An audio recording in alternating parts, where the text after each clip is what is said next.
శ్రీ గణనాయక విఘ్న వినాయక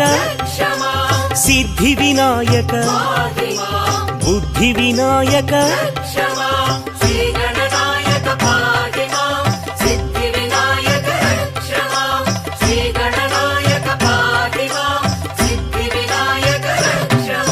మూషిక వాహన